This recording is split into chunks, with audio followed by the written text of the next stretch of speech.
दोस्तों, मैं फ़ज़कीर हुसैन अपने चैनल में आपका इस्तकबाल करता हूं। आज मैं आपके सामने पेश करूंगा जवाहर नवोदय विद्यालय के 6 क्लास के एंट्रेंस टेस्ट की तैयारी करने वाले बच्चों के लिए प्रैक्टिस पेपर 4 अनुभाग 2 अंकगणित का सॉल्यूशन। पूरे पेपर में 80 प्रश्न आते हैं और ये 3 अनुभागों में विभाजित होता है। पहला अनुभाग मानसिक योग्यता परीक्षण, दूसरा अंकगणित और तीसरा भाषा।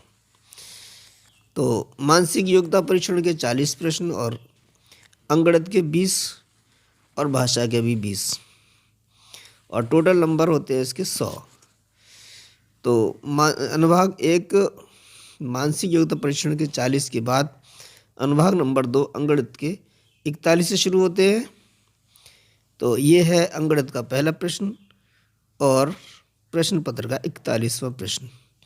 एक व्यक्ति की चाल 2 किलोमीटर प्रति घंटा है, यानी 1 घंटे में 2 किलोमीटर कोई व्यक्ति चलता है, तो 24 किलोमीटर जाने में उसे कितना समय लगेगा।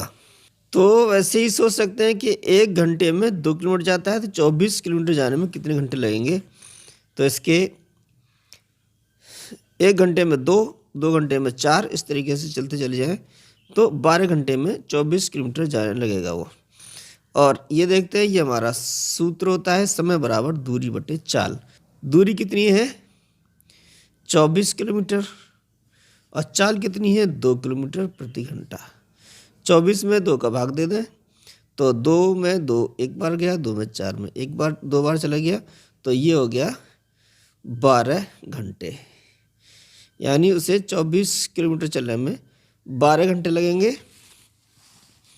और ये है तीसरे ऑप्शन में, तो तीसरा ऑप्शन इसका सही है।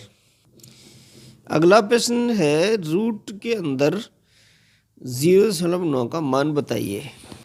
रूट में सिर्फ 9 होता तो हम इसका वर्गमूल निकाल लेते, यानी 9 के गुणनखंड करेंगे कि कैसी संख्या है जिनको गुणा करने में 9 आ जाए, यानी 3 और 3 का गुणा करते हैं तो हमारा 9 आ जाता है। इसका वर्गमूल ले लें तो इसमें से एक जोड़ा बनाते हैं और एक जोड़े का 1 ले लेते हैं, तो ये इसका वर्गमूल यानी √9 का मान आ गया है 3। लेकिन यहाँ पर दशमलव लगा दिया गया है, तो 0.9 का वर्गमूल अगर लेंगे तो फिर इसका 3 नहीं आएगा। तो ये ऐसी संख्या है कि जो दशमलव के अंदर है इसमें भाग विधि से निकालेंगे। भाग विधि से निकालने के लिए 0.9 है, हम दशमलव के बाद जो डिजिट होते हैं, जो अंक होते हैं, उनको 2 करके जोड़ा बनाते हैं तो ये 90 हो जाएगा। अब इसका जोड़ा अगर बनाएंगे तो ये 90 का जोड़ा बनेगा। पहले इसमें 0 में वर्गमूल लेंगे तो 0 का 0 रहेगा, दशमलव लगा लेंगे। अब इसके बाद 90 में ऐसी संख्या लें जिसका वर्ग 90 से ज़्यादा ना हो, तो 9 का वर्ग करते हैं, 9 का 9 में गुणा करते हैं तो 9 में 81 हो जाता है, तो इसके छोटा ही रहेगा। तो 9 यहाँ लेंगे, 9 यहाँ लेंगे, 9 का 9 में गुणा करेंगे, 9 में 81 हो जाएगा। तो इसमें बचेगा फिर 9 और अगला जोड़ा हम ले लें 0 लेके।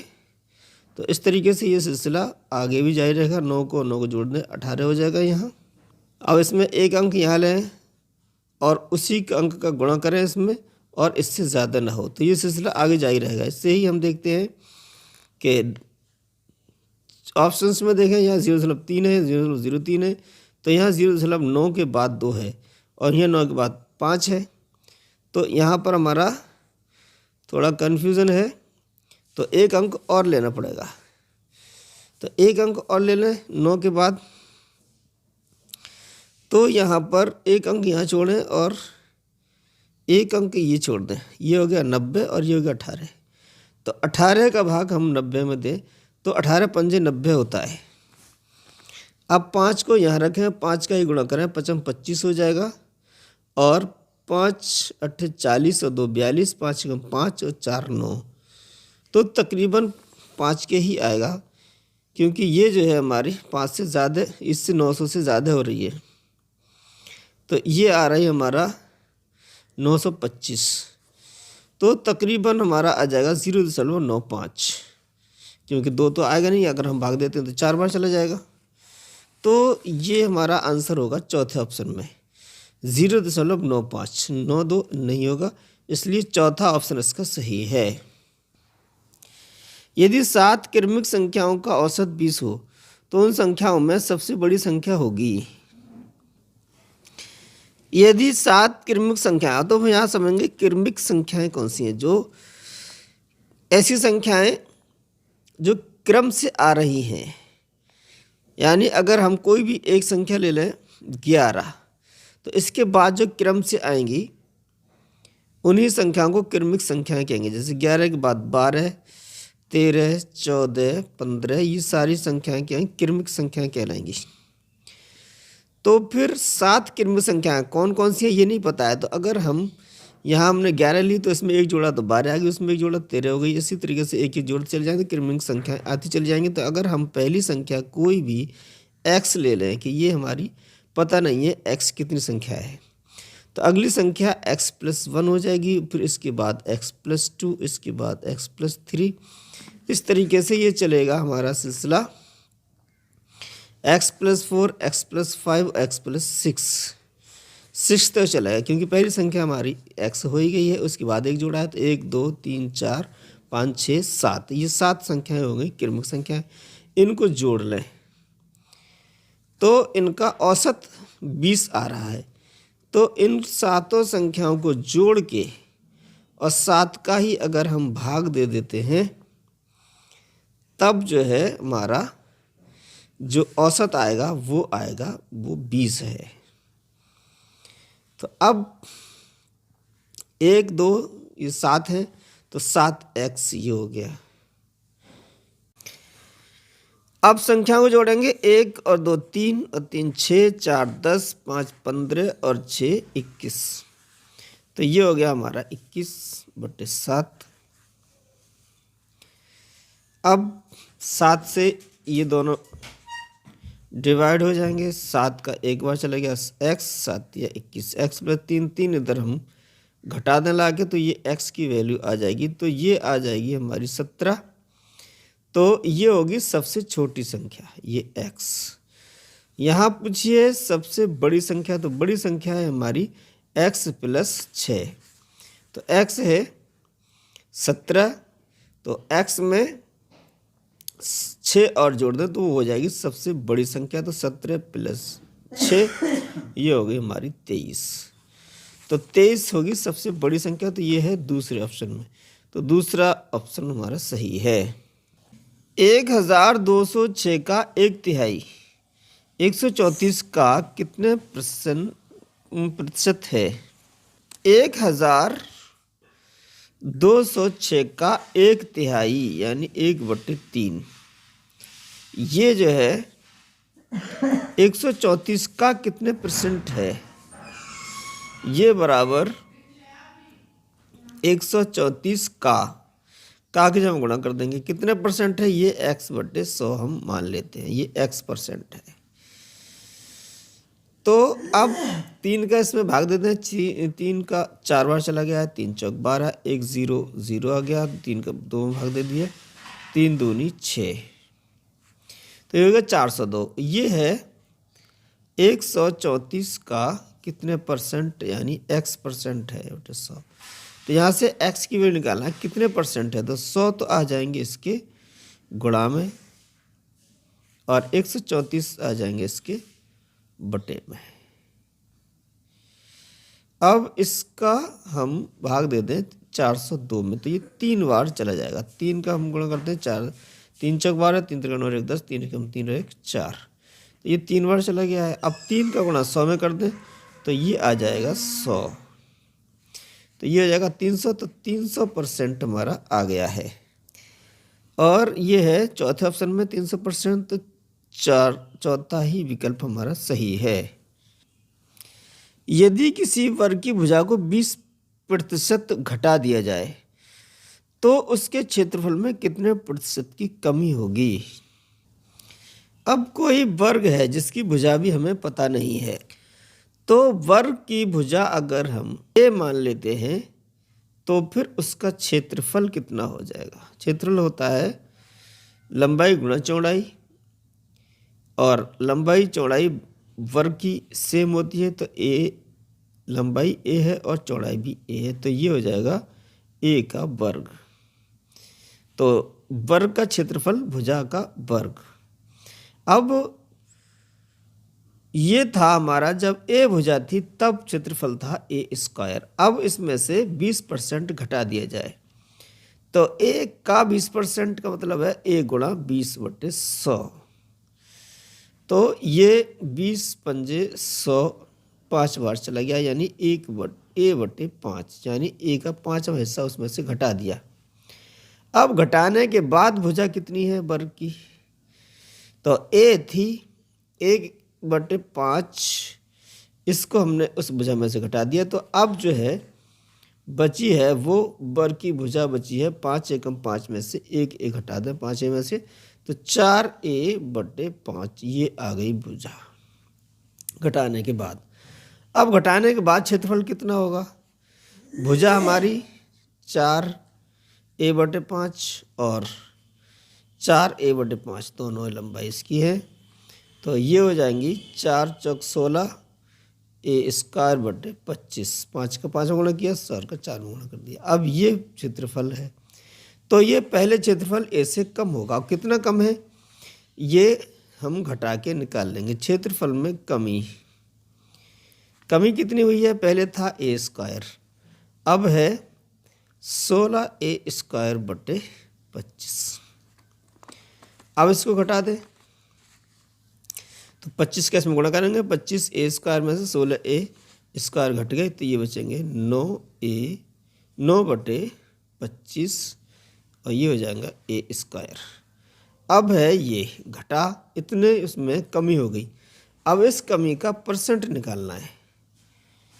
क्षेत्रफल में जो कमी है उसका परसेंट कितना हुआ, तो जो कमी है 9A²/25 गुणा 100/A²। पहले था A² था, तो A² से A² कट जाएगा, 25 से 100 कट जाएंगे, 25 चौक 100, 4 का और 9 का गुणा हो जाएगा, 9 चौक 36, तो 36% की उस क्षेत्रफल में कमी हो जाएगी।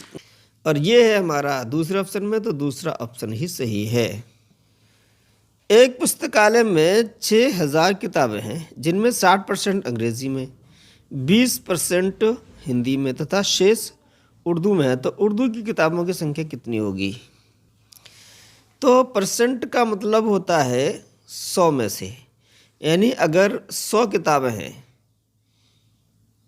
तो उनमें 60 किताबें अंग्रेजी की हो गई और 20 किताबें हिंदी की हो गई। अब कितनी बची, तो हम 100 में से इन दोनों को ही घटा देंगे। कितनी किताबें बचेंगी, 20।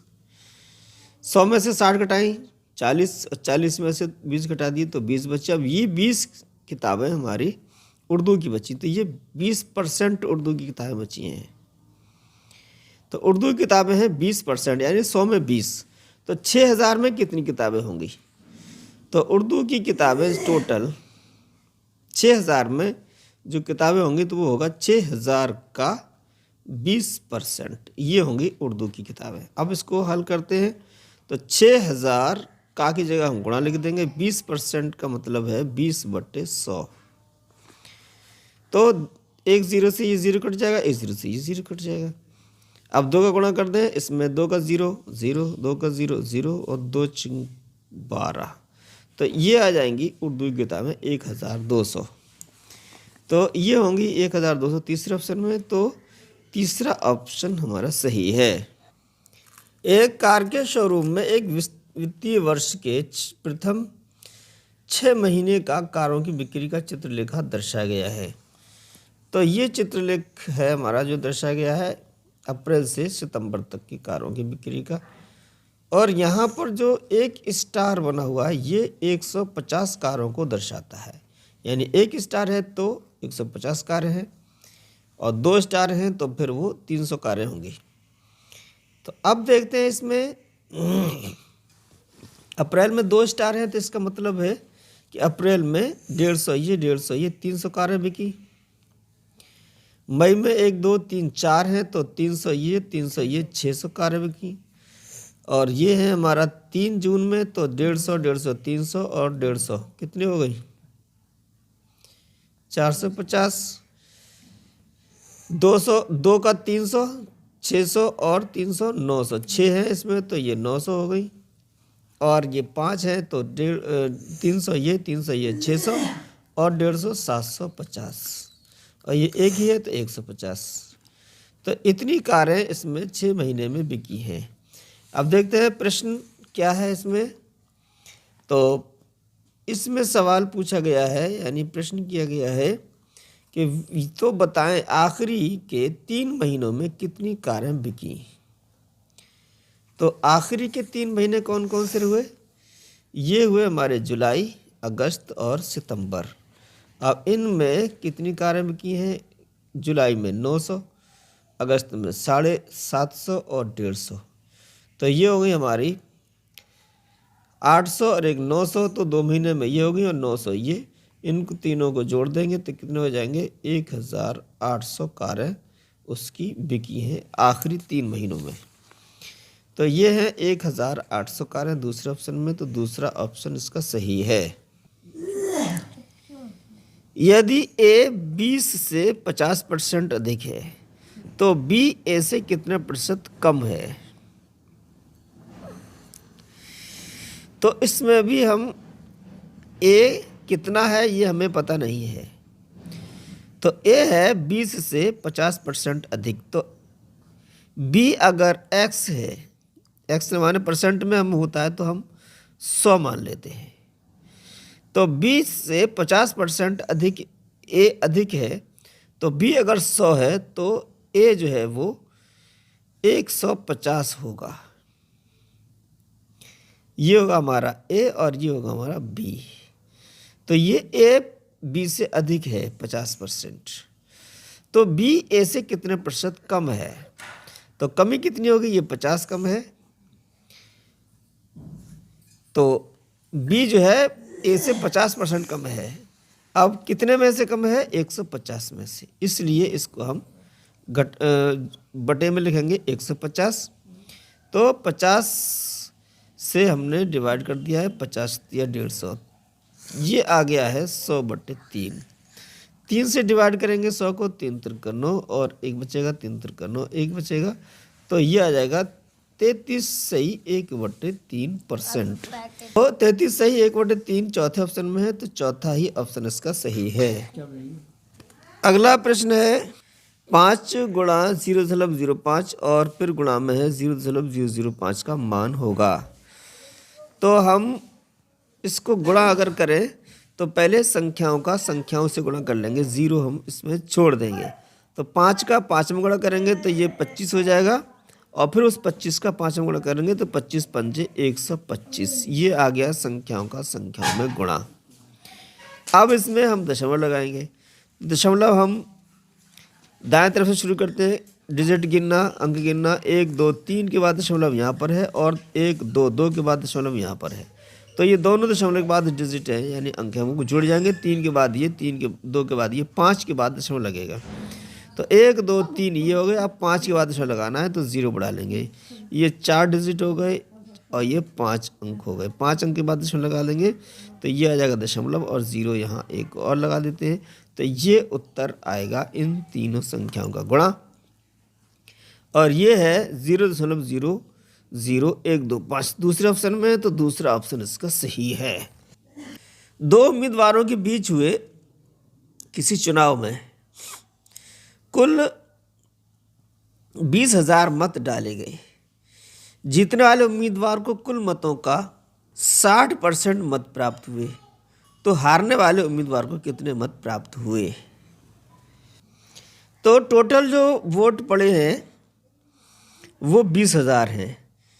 जीतने वाले को 60% मिले हैं, तो हारने वाले को कितने मत प्राप्त हुए, तो परसेंट निकालेंगे। हारने वाले को प्राप्त मत प्रतिशत कितना आएगा, 100 में 60 मिले हैं जीतने वाले को, तो कितने बच्चे 40, तो जो हारने वालों को मिले होंगे वो होंगे 40% मत।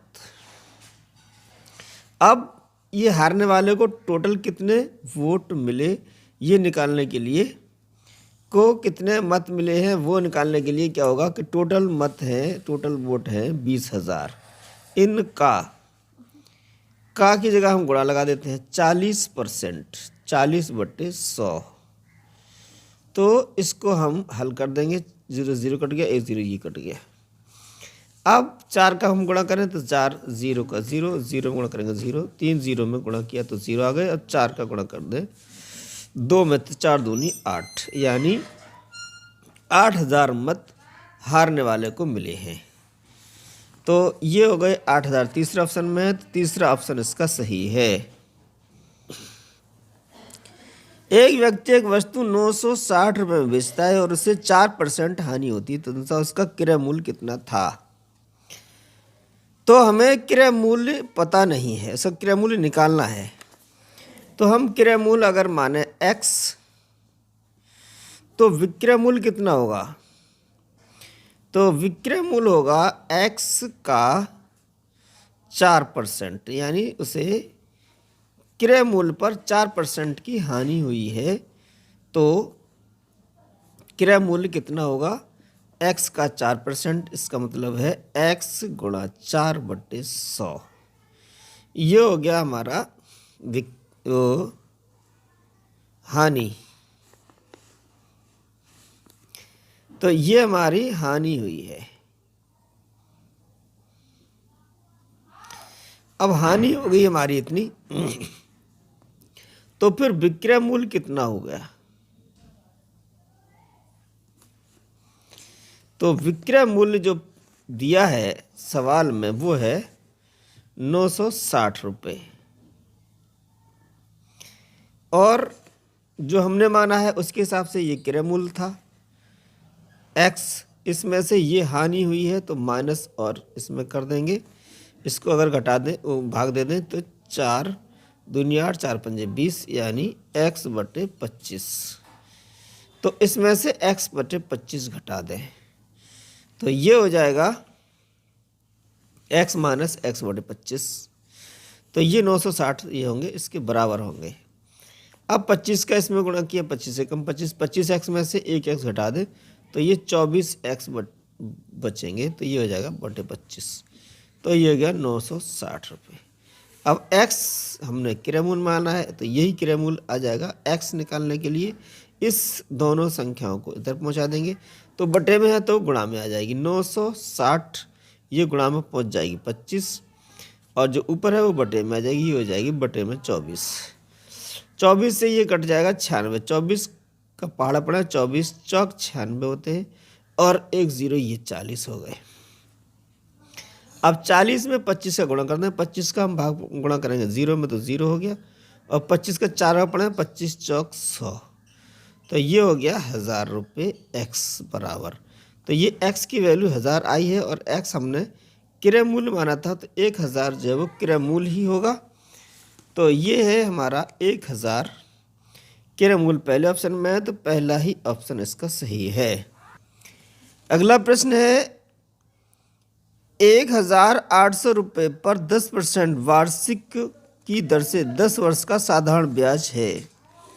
तो ये हमारा सूत्र होता है, याद रखें, साधारण ब्याज ये बराबर होता है मूलधन गुणा दर गुणा समय बटे 100। ये जो जिस धन पर हम ब्याज निकाल रहे हैं वो है मूलधन, तो ये है 1800। दर 10% है तो 10, समय 10 वर्ष है तो ये भी 10, ये बटे में आ जाएंगे 100। 10 का भाग दें तो 10 बार गया, फिर 10 का भाग दें 1 बार गया, तो ये पूरा पूरा हो गया 1800 रुपये। तो यही हमारा क्या होगा, साधारण ब्याज होगा 1800। दूसरे ऑप्शन में है तो दूसरा ऑप्शन इसका सही है। ये सवाल अगला है 5.32 गुणा 56 धन 5.32 गुणा 44 बटे में है 4.66 का वर्ग, और ऋण में है 2.34 का वर्ग। इसको हल करने के बाद कितना आंसर आएगा ये ऑप्शन में से हमें देखना है। तो इसको गुणा करें, इसमें गुणा करें, फिर इसका गुणा करें, फिर जोड़ें, इसका वर्ग करें, इसका वर्ग करें, फिर घटाएं, फिर उसका भाग दें, तब हमारा आंसर आएगा। तो इसमें बहुत ज़्यादा समय लग सकता है, इसलिए हम गणित के जो दूसरे नियम हैं उनका प्रयोग करते हुए इसको हल करेंगे तो समय कम लगेगा। तो ये है हमारा दो संख्या, ये गुणा में है, ये दो संख्या गुणा में है, ये दोनों में समान है, ये 5.32 5.32। तो इसको हम कॉमन ले सकते हैं, 5.32 को अगर बाहर ले लें कॉमन गुणा में तो कोष्ठक लगा लेंगे यहाँ। तो कोष्ठक के अंदर जो बचेंगी वो इसमें से बचेगी 56, धन यहाँ से धन लग जाएगा, और इसमें बचेंगी 44। ये है बटे में, इसका भी स्क्वायर है, इसका भी स्क्वायर है, और ऋण है। तो इसके लिए एक सर्वसमता होती है, उसे हम ए स्क्वायर माइनस बी स्क्वायर के नाम से जानते हैं, और ये बराबर होगी ए प्लस बी गुणा ए माइनस बी के बराबर। दो संख्याएं, इन दोनों को वर्ग हैं और इनमें ऋण में है, तो एक संख्या दोनों को एक में जोड़ दें और एक में घटा के उनका गुणा कर दें तो हमारा आंसर आ जाएगा। इसी तरीके से इसमें भी हम 7.66 एक कोष्ठक में इन दोनों को जोड़ दें और दूसरे कोष्ठक में इन दोनों को घटा दें, तो फिर ये हमारा जो हल करेंगे आसानी से होगा। तो ये हो जाएगा हमारा 5.32, तो यह ही है गुणा में, ये दोनों जुड़ गए हैं, तो ये हो जाएगा 44 और 56 100 बटे इन दोनों को जोड़ा तो ये आ जाएगा 4 6 10, 3 6 10, 9 और 1 10.7 और 2 ये होगा 9 और 1 हासिल 10। तो दशमलव के बाद 0 है, इससे कुछ नहीं माने तो 10 ही माना जाएगा। और ये गुणा में है, इसमें से घटा देंगे, 6 में से 4 गए, 2 बचे, यहाँ से 6 में से 3 गए, 3 बचे, दशमलव 7 में से 2 गए, तो ये बचेंगे 5। तो 5.32 5.32 ये अपॉन में है, गुणा में है, तो ये कट जाएंगे, और ये 10 है, 10 का भाग हम 100 में देंगे तो 10 ढाई 100। तो ये आ गया बहुत आसानी के साथ उत्तर 10। तो 10 है पहले ऑप्शन में, 10 जो है पहला ऑप्शन ही इसका सही है। ये है सवाल, यदि किसी संख्या के 70% में 70 जोड़ा जाता है तो उसका परिणाम 150 का 70% होता है, तो वह संख्या क्या है? तो वह संख्या क्या है? तो जो संख्या हमें निकालनी है उसको हम x मान लेते हैं। मान लिया हमारा वो संख्या x है। अब इस संख्या के 70%, इसका 70% कितना होगा? x गुणा 70/100, ये है 70%। 70 जोड़ दिया, 70% में 70 जोड़ दिया, संख्या के 70% में 70 जोड़ा जाता है, तो उसका जो परिणाम आता है जोड़ने के बाद वो 150 का 70% आता है। तो ये बराबर होगा 150 का मतलब गुणा 70% का मतलब 70/100, ये आता है 150 का 70%। तो अब ये हमारा एक समीकरण बन गया है, तो इसमें x की वैल्यू निकाल दें तो वही हमारा आंसर होगा। तो अब इसको सॉल्व कर लेते हैं, 0 से 0 कट गया है, ये आया है 7x/10 धन 70 बराबर, इसका 1 0 इससे कट गया, इसका 1 0 इससे कट गया, 15 7 105 होता है। इस 70 को इधर पहुंचा देंगे, 105 में से माइनस कर दें तो ये बचेगा 7x/10। अब इसमें से 30 और 5 35 बच गए हैं, ये है 7x/10। तो x बराबर कितना आ गया? तो x बराबर 35 में 10 का कर देंगे गुणा और 7 का कर देंगे भाग। 7 ऊपर है तो बटे में आएगी, नीचे है तो गुणा में पहुंच जाएगा। 7 का भाग 35 में दिया तो 7 का पहाड़ा चला गया 5 बार, तो जो x है वो आ गया 7 पंजे 50। ये आ गया है x की वैल्यू, यानी जो संख्या हमें निकालनी थी वो 50 आ गई है। तो ये है चौथे ऑप्शन में, चौथा ऑप्शन ही इसका सही है। 3/4 को प्रतिशत में कैसे व्यक्त किया जाएगा? तो परसेंट यानी प्रतिशत का मतलब ऐसी भिन्न है जिसका हर जो है वो 100 हो। तो 3/4 को प्रतिशत में बदलने के लिए हम हर को 100 में बदलें। तो हर में कितने का गुणा करें कि ये 100 हो जाए। तो 4 में कितने गुणा करना तो 100 हो जाएगा। तो इसमें 25 का गुणा कर दें तो ये हर हमारा 100 बन जाएगा। और जब हम 25 में गुणा हर में 25 गुणा करें तो अंश में भी 25 का ही गुणा करना पड़ेगा।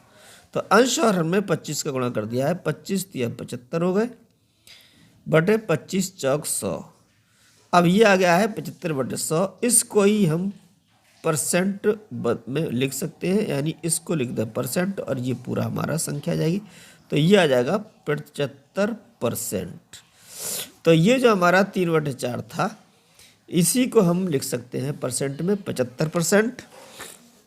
तो ये है हमारा 75%। तीसरे ऑप्शन में है तो तीसरा ही ऑप्शन सही है। नीचे दिया गया दंड चार्ट एक कॉलेज में विभिन्न संख्याओं में छात्रों की संख्या को दर्शाता है। तो ये हमारा दिया गया है दंड चार्ट। ये जो खाली है वो कला संकाय को दर्शाता है और ये लाइनें हैं हॉरिजॉन्टल वाणिज्य को दर्शाता है और ये तिरछी है ये विज्ञान को दर्शाता है। तो ये विज्ञान, ये वाणिज्य और ये कला संकाय है। अब सवाल ये है कि तो बताएं तीनों विषयों के कुल कितने छात्र कॉलेज में हैं। तीनों विषयों के छात्र कॉलेज में कितने हैं ये हमें निकालना है। तो इसको हम देखेंगे पहले कि कला के कितने हैं। तो कला को इसमें देखेंगे दंड में हमारा 50 तक है तो ये कला के 50 हो गए। तो ये हो गए कला के छात्र बराबर 50। अब वाणिज्य के छात्र यहाँ से देखते हैं, यहाँ से सीधे यहाँ से मिलाते हैं तो ये बीच बीच में आ रहा है। 40 से क्या होंगे 45 होंगे। 40 और 50 के बीच में संख्या होगी 45 होगी।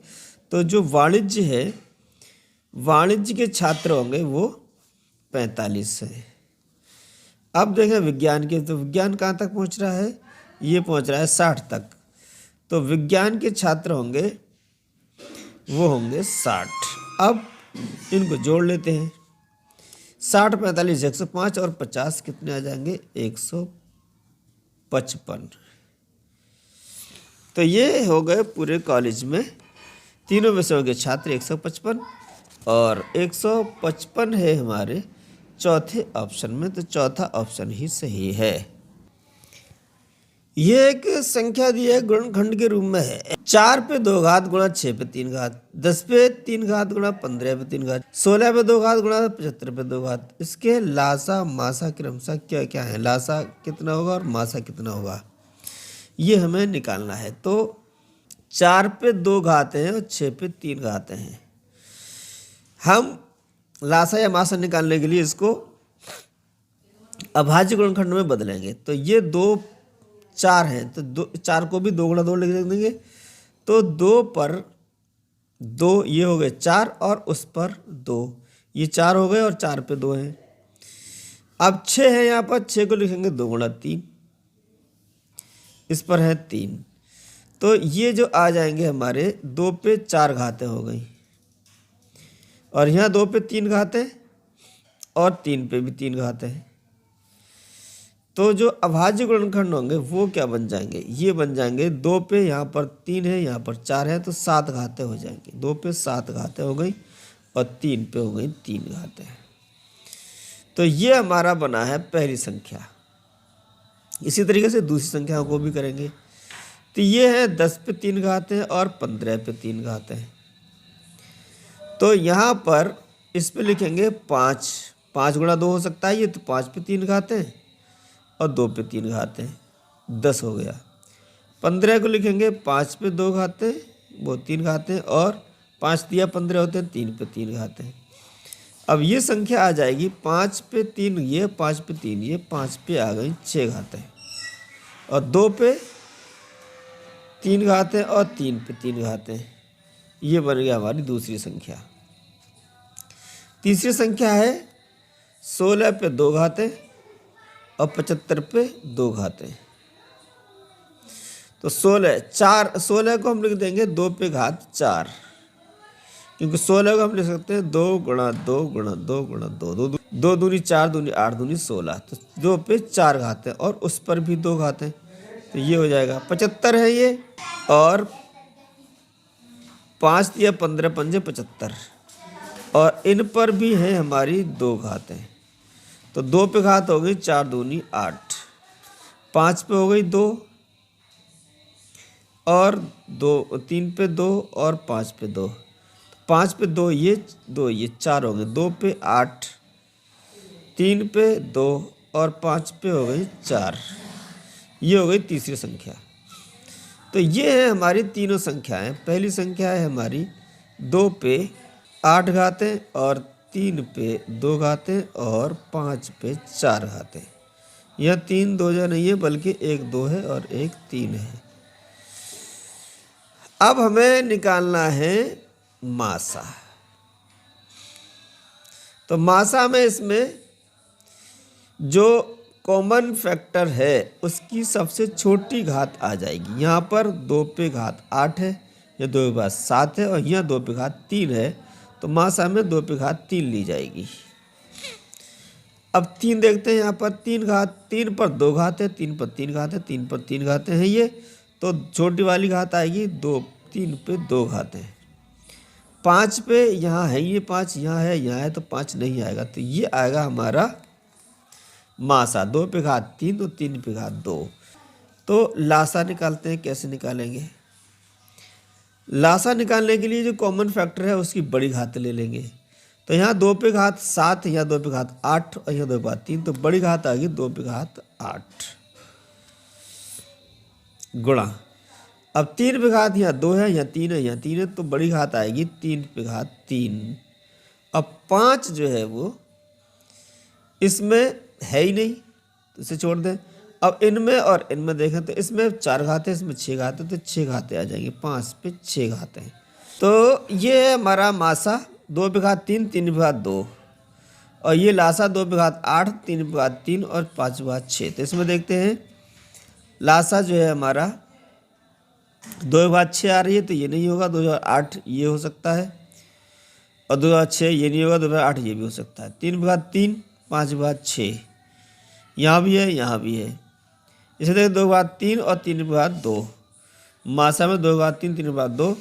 तो ये जो दूसरे ऑप्शन में है ये हमारा सेम मिल रहा है, तो दूसरा ऑप्शन इसका सही है। 2 किलोमीटर, 7 हेक्टोमीटर और 5 डेकामीटर में कितने मीटर होंगे? तो इन सब को हमें मीटर में बदलना है और उनको जोड़ देना है। तो 2 किलोमीटर में कितने मीटर होते हैं? तो 1 किलोमीटर में होता है 1000 मीटर, तो 2 किलोमीटर में 2000 मीटर होंगे। 7 हेक्टोमीटर, 1 हेक्टोमीटर में 100 मीटर होते हैं, तो 7 में 700 हेक्टोमीटर हो जाएंगे। और 5 डेकामीटर है, तो 1 डेकामीटर में 10 होते हैं, तो 5 में 50 हो जाएंगे। तो ये सब मीटर बदल गए हैं, इसको हम जोड़ देंगे 2750 मीटर। तो ये आ जाएगा 2750 मीटर, दूसरा ऑप्शन इसका सही है। अगला सवाल दिया गया है, यदि 1/3.125 बराबर 0.32 हो तो 1/0.0003125 का मान होगा। देख रहे हैं इसमें जो दिया गया है 1/3.125 और यहाँ दशमलव है 2 के बाद, तो इसको दशमलव हमारा कहाँ से यहाँ से पहुँचा है यहाँ पर। तो 1 2 3 4 अंक बाईं तरफ हमारा हटा है, बटे में जो दशमलव बाईं तरफ जा रहा है, तो फिर आंसर में ऊपर की तरफ दशमलव हटेगा, वो दाईं तरफ जाएगा। यानी अभी यहाँ पर यहाँ था, अब 4 अंक इधर हटेगा, 1 2 3 4। अब ये दशमलव यहाँ आ जाएगा, बल्कि यहाँ नहीं होगा। तो ये जो इसका आंसर आया है वो ये हो गया 3200। ये उत्तर हमारा आ गया है। तो 3200 है पहले ऑप्शन में, तो पहला ऑप्शन ही इसका सही है। ये सवाल 60वां है, यानी मैथ पोर्शन का अनुभाग 2 का आखिरी सवाल है, और गणित का है 20वां सवाल। यानी 3,29,075 में 7 के स्थानीय मान और जातीय मान में कितना अंतर है? तो पहले देखें स्थानीय मान क्या होगा। तो स्थानीय मान जो 7 है वो दूसरे स्थान पर है, तो दूसरे स्थान पर हमारा आएगा 0 के बाद 7 यानी 70। यहाँ 7 का स्थानीय मान 70 है और जातीय मान उसका 7 ही रहता है, तो स्थानीय मान में से जातीय मान घटा दें तो ये जो आंसर आ जाएगा वो अंतर आ जाएगा, वो है 63। तो ये आ गया 63 अंतर चौथे ऑप्शन में है, तो चौथा ऑप्शन ही इसका सही है। तो इसी तरह के वीडियो आपके सामने हम पेश करते रहेंगे जो जवाहर नवोदय विद्यालय के 6 क्लास के एंट्रेंस की तैयारी कर रहे हैं उनके लिए।